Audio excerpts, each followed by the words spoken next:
Have you ever sat with a heavy heart after a conversation with your child, wondering how the tone between you became so sharp, so cold, so unfamiliar? Maybe it wasn't even a full conversation. Maybe it was the way they cut you off mid-sentence, or how they rolled their eyes when you offered a gentle suggestion. Maybe it's how they leave you waiting for a call that never comes, or the way they sigh when you ask for help, as if you're a burden they can't shake. And maybe, just maybe, you've started to wonder, quietly to yourself, is this what I deserve? If you've ever asked that question, let me tell you something important. No, it is not what you deserve. Not now. Not ever. There's a quiet kind of erosion that happens when we begin accepting certain behaviors from our adult children, disrespect that seeps in not all at once, but in small moments, in tolerated silences, in brushed-off comments we swallow just to keep the peace. And over time, that erosion doesn't just wear down the relationship, it wears down you. This conversation isn't about anger. It's not about blaming our children for all that's changed. It's about truth and reclaiming the self-respect that sometimes gets buried beneath years of giving, bending, and hoping. Because here's the truth that's hardest to admit. The more we accept disrespect, the more we teach them it's okay to offer it. Let me tell you about a woman named Helen. She's 74 now, graceful in every sense of the word, a retired nurse, a grandmother. For most of her life, she gave and gave and gave. Her daughter, Rachel, was the center of her world. Helen helped with every move, every crisis, every school pickup for her grandchildren. She never asked for anything in return, only to be included, to feel seen. But Rachel began to treat her mother like a convenience. Not intentionally at first, just little things: showing up late, canceling last minute, talking to her with the kind of tone you'd never use with a friend. Helen would tell herself, she's just stressed. It's not worth making a fuss.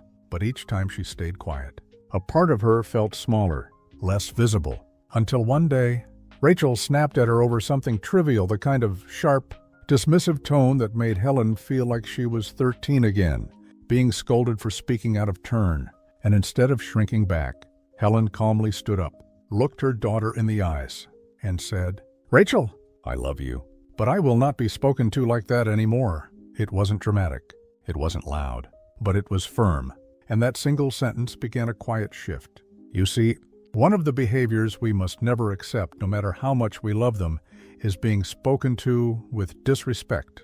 The tone, the words, the subtle dismissals, they matter. And if we don't draw the line keeps moving. Another behavior that slowly chips away at our sense of worth is emotional neglect. It looks different from person to person. Sometimes it's the long silences between calls. Other times it's the complete lack of curiosity about your life, as if your stories, your joys, your struggles no longer matter. That was what Brian struggled with. His son, Justin, rarely called, and when he did, it was quick and shallow, all logistics. No warmth. No, "How are you, Dad?" No, "What's been on your mind lately?" Brian told himself he was just happy to hear from him at all, that it wasn't Justin's job to check in. But one day, after hanging up from a 90-second phone call where he didn't get to finish a single sentence, he sat in his chair, looked out the window, and thought, is this all I'm worth now? A voice on the other end that gets talked over? That evening, Brian wrote Justin a letter. Not angry, not dramatic, just honest. "I love hearing your voice," he wrote, "but I miss being heard. I miss being part of your life in more than name only." And that letter, raw, simple, cracked something open. It wasn't perfect after that. But Justin started calling more, not because Brian demanded it, but because Brian stopped pretending silence was enough. We can love our children deeply and still say, "This behavior is hurting me." It doesn't make us weak. It makes us whole. There's also a kind of expectation that creeps in quietly, the idea that, as parents, we should always be available, that we shouldn't say no, that our resources, our time, our patience should be endless. That was the story of Diana, a quiet widow in her late 60s. Her son, Eric, had a habit of asking for help, financial, emotional, even practical things like errands, and each time she said yes, even when it meant sacrificing her own needs, even when she had to dip into her savings. It wasn't until she overheard Eric complaining to a friend about her calling her needy because she had asked him to visit that something in her heart cracked wide open. She realized she had been giving from guilt, not love. So the next time he asked for help with a car payment, she said, gently but clearly, "I can't do that this time. I need to take care of myself, too." And the silence on the other end wasn't anger. It was surprise. Because when we finally start respecting our own limits, others have no choice but to pause and recalibrate. You may feel scared to set those boundaries, to speak up, to say enough or no more. But let me tell you this, what you accept is what will continue. Respect doesn't begin when others give it. It begins when you quietly stop tolerating what you know in your heart is wrong. And that, my friend, is not the end of connection. It is the beginning of a new one built on honesty, equality, and the kind of love that goes both ways. There's something we don't talk about enough, the cost of constantly keeping the peace. Many parents reach a point in life where they'd rather bite their tongue than rock the boat. They think it's not worth the argument, or they're too busy to deal with my feelings, so they swallow the hurt again and again. But here's the danger in that. Over time, silence doesn't keep the peace, it erodes your spirit. It's how once strong parents become invisible in their own families. Let me tell you about Michael, a 72-year-old former construction supervisor, tough on the outside, but gentle at his core. He had always prided himself on being there for his 3 children, no matter what. Late-night pickups, bail money, down payments, emotional support. He gave until his hands, his wallet, and his energy were worn thin. But the older he got, the more those same children began treating him like a man they could call when they needed something, and forget when they didn't. He never asked for help, never told them he was lonely, never mentioned how his knees ached after grocery runs or how much it stung when birthdays passed with only a text. Why? Because he didn't want to seem needy. He thought by staying silent, he was keeping his dignity. But dignity doesn't come from silence. It comes from truth. And one day, Michael finally spoke that truth. His daughter, Tiffany, had asked him to watch the kids again, 3rd weekend in a row. And this time, instead of immediately saying yes, he paused. He said, "Tiff, I love spending time with the grandkids, but I'm tired. And I feel like the only time I see you is when you need something. I miss you, not just them you." The line went quiet. She didn't get angry. She didn't hang up. She said, "Dad, I didn't realize. Sometimes our children don't know how they're affecting us, not because they're cruel, but because we've taught them not to ask. When you always say yes, they stop looking for the weight you carry behind it."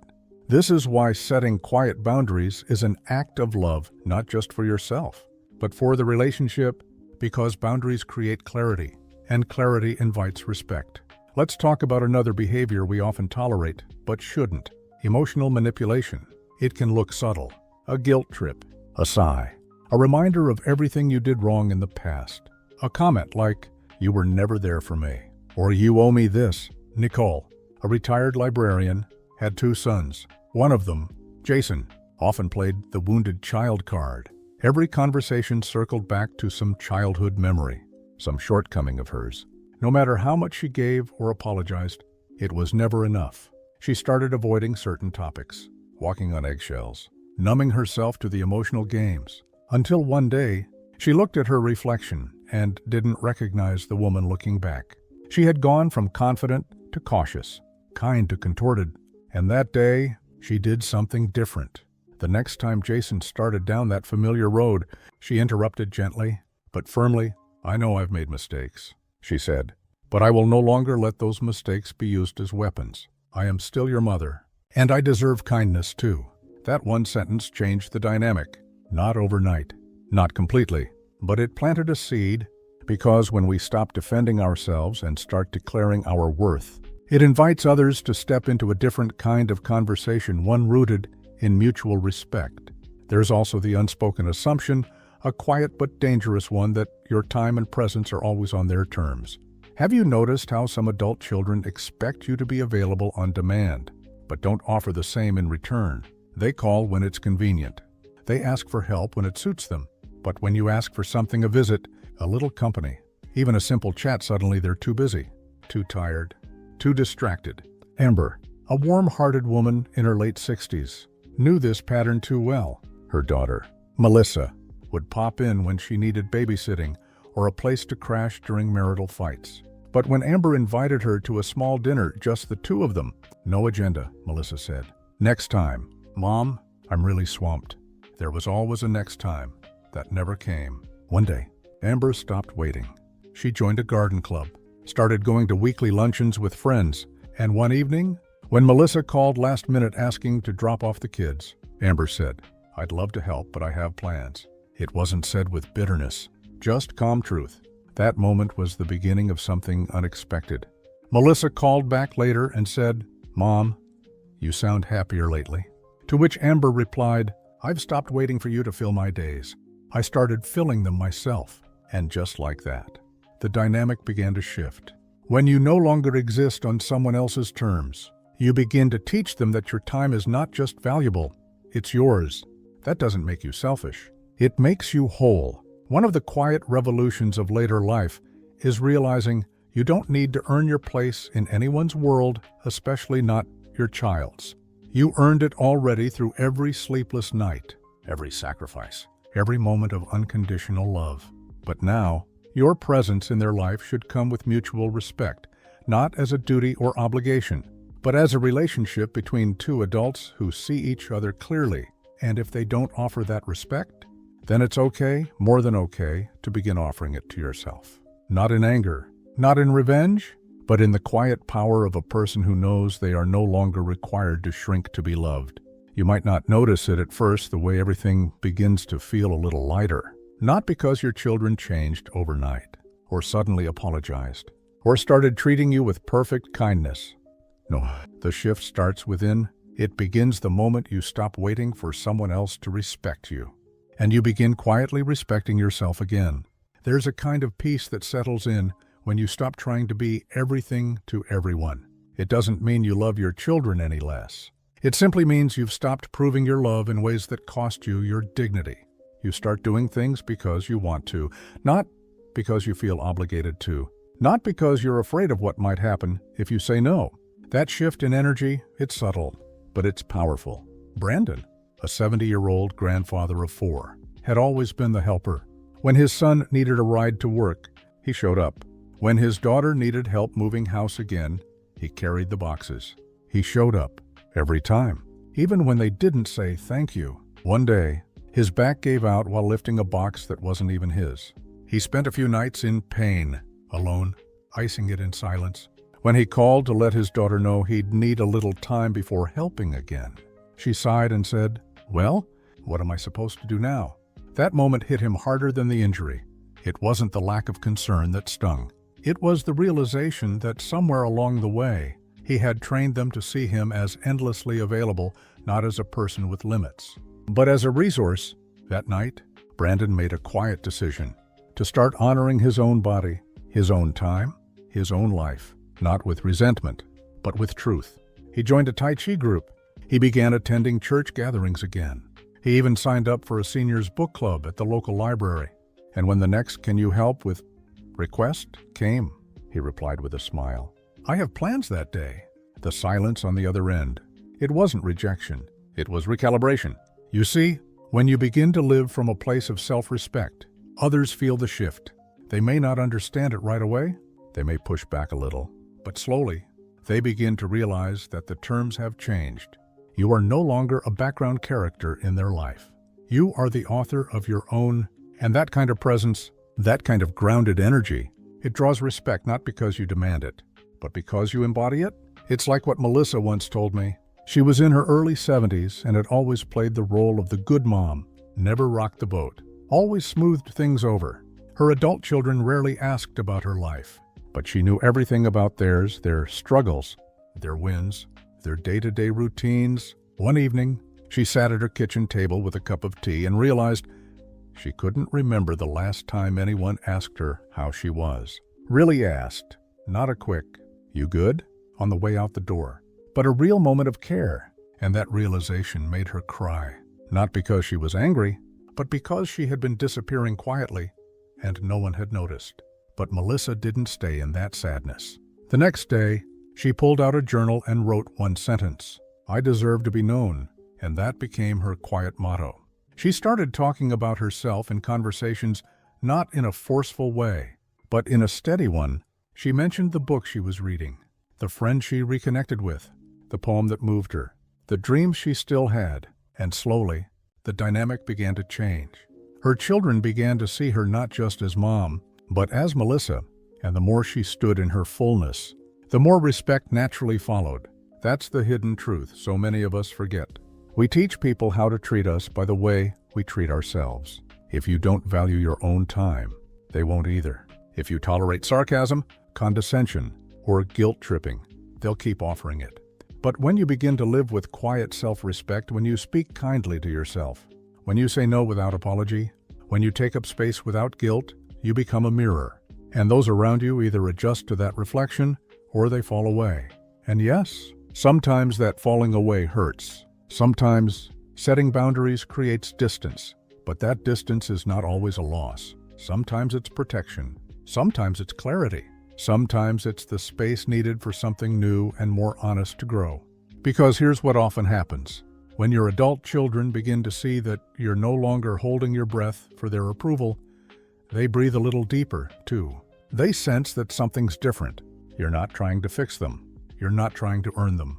You're simply standing in your own light. And that changes the dynamic in ways you can't predict. Maybe your daughter starts calling, not because she needs something, but because she misses your voice. Maybe your son starts showing up not with problems to solve, but with curiosity. Or maybe they don't change at all, but you begin to feel whole again. Because for the first time in a long time, you are living from the inside out, not the outside in. You are no longer waiting to be treated right before you feel right. You've chosen peace, dignity, joy, on your own terms, and you realize, with quiet certainty, that it's not your job to make anyone see your worth. It's your job to live it, to walk each day with the kind of calm that comes not from being respected by others, but from finally respecting yourself, because you don't need to be loud to be heard. You only need to stand firmly in your light. If you've stayed with me all the way through this conversation, I want you to know something that matters more than any tip, lesson, or story I've shared today. You are not alone. Even if the silence in your home feels heavy, even if your children don't call, even if you haven't heard the words "I appreciate you" in what feels like years, you are not forgotten. And you are not wrong for wanting more than polite neglect or conditional love. You're not asking for too much when you ask to be respected. You're asking for what is already rightfully yours, the basic dignity every parent deserves. Not just for what you've given, but for who you are. Sometimes, life has a way of making us feel smaller with age, like we're fading into the background. But here's the truth. Growing older does not make you less vibrant. It does not make your voice any softer or your spirit any dimmer. It makes you deeper, more seasoned, more attuned to what matters. And what matters is peace. Real peace, the kind that comes not from everything being perfect around you, but from knowing that even in the middle of imperfection, you are standing tall in your truth. I know there may still be pain, memories that sting, words you wish you could take back, apologies you're still waiting for. But I hope you take this in gently.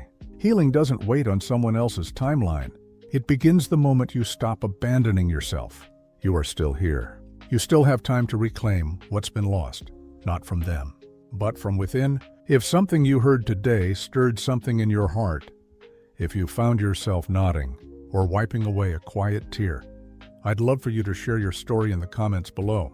Maybe there's a moment in your life that mirrors something we talked about. Maybe you've drawn your own boundaries, or you're just now learning how. Maybe you've struggled in silence and today was the first time you felt truly seen. Write it down. Not just for me, for others who may be reading and feeling the exact same ache. Sometimes, hearing your truth can help someone else find their voice again. And if this message brought you comfort, if it reminded you that your life still matters, your feelings still count, and your future still holds beauty, I would be honored to stay connected with you. Click subscribe if you feel called to, not out of obligation, but so we can keep walking this road together. So I can keep showing up with messages that remind you, especially on the hard days, that you are not alone and you are not powerless. There is so much more life to live, not just exist, but live. Go sit outside with your coffee, feel the sun on your skin, and don't wait for anyone's invitation to enjoy it. Go for that walk. Write that letter. Say yes to yourself. even if no one else does. And the next time your child speaks to you with sarcasm or disregard, or tries to place guilt where love should be, remember this. You have the right to say, "No more." You have the right to be treated with kindness, not because you earned it, but because you're human, and you have the right to walk away from what hurts, even if it has your last name. That's not bitterness. That's healing. You deserve softness, joy, and freedom, even if you have to give it to yourself. And maybe, just maybe, when they see you standing with quiet strength, they'll come closer, not because you begged, but because they'll finally see who you've always been. The kind of parent who loved without condition, and the kind of person who learned to love themselves just the same. You are not too old to change. You are not too far gone to be seen. You are just beginning a new chapter 1, where your worth is not measured by how often the phone rings, but by how peacefully your heart beats when it's quiet. And in that stillness, you'll find something more powerful than control, more lasting than approval. You'll find peace. And that, my dear friend, is everything.